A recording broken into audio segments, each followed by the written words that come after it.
there is a quiet shift that happens in a man's life. A moment when he realizes that time is no longer something he can afford to waste.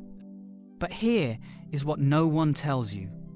Becoming a serious man is not about acting older. It is not about being emotionless. And it is certainly not about impressing others. It is about taking responsibility in places where you once made excuses. When I was younger, I believed seriousness meant intensity. I thought it meant working harder than everyone, speaking with authority, and always appearing focused. But over time, I understood something different. A serious man is not defined by how he appears to others. He is defined by how he behaves when no one is watching. There was a period in my life when everything looked fine from the outside. I was progressing in my career, building connections, and staying busy. But internally, there was no structure. My days were reactive, my habits were inconsistent, my decisions were influenced by comfort more than clarity. I was moving, but I was not building. And that is the first truth most men never hear. Busyness is not seriousness. Being occupied is easy. Being intentional is rare. The shift began when I started observing my own patterns honestly.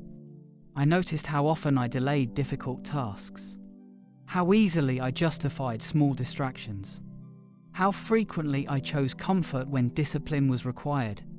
There was no dramatic failure, just a slow realization that I was capable of more, but unwilling to demand it from myself. That awareness is uncomfortable, but it is necessary, because a serious man does not wait for life to correct him. He corrects himself. Another truth that changed me was understanding the cost of distraction. Distraction is not just about losing time. It is about losing direction. Every time you divide your attention, you weaken your ability to commit deeply to anything meaningful. And without depth, there is no mastery.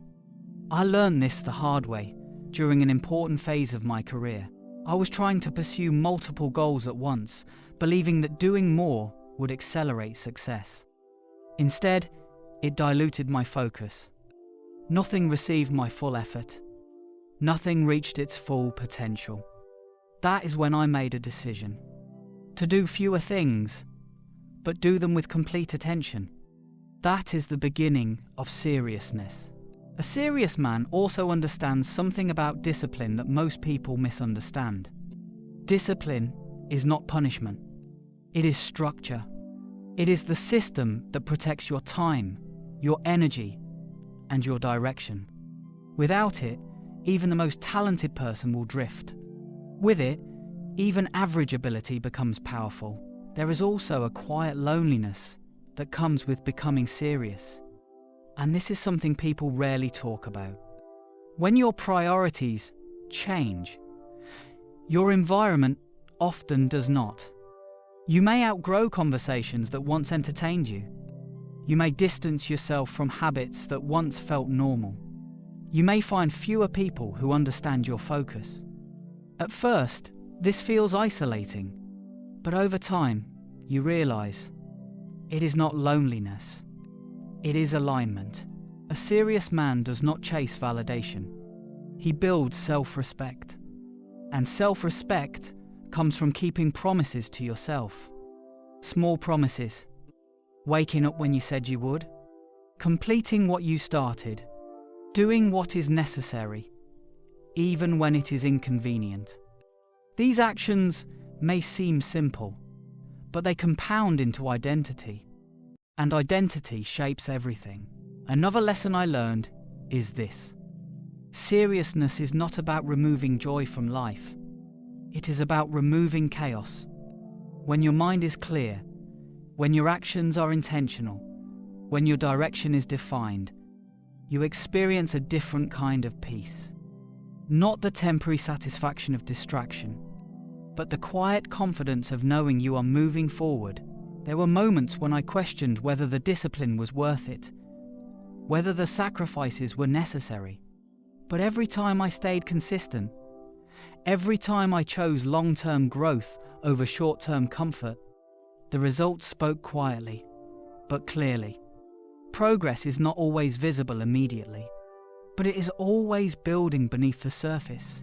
If you want to become a serious man, start with awareness. Look at your days honestly. Not what you intend to do, but what you actually do. Then ask yourself, are my actions aligned with the life I say I want? If the answer is no, do not judge yourself. Adjust yourself, because in the end, becoming a serious man is not a single decision. It is a series of small corrections made consistently over time. It is choosing clarity over comfort, discipline over distraction, responsibility over excuses, and purpose over noise. And once you begin walking that path, something changes quietly within you. You stop chasing approval. You stop wasting time. You stop negotiating with your own potential. And you begin building a life that reflects not what is easy, but what is meaningful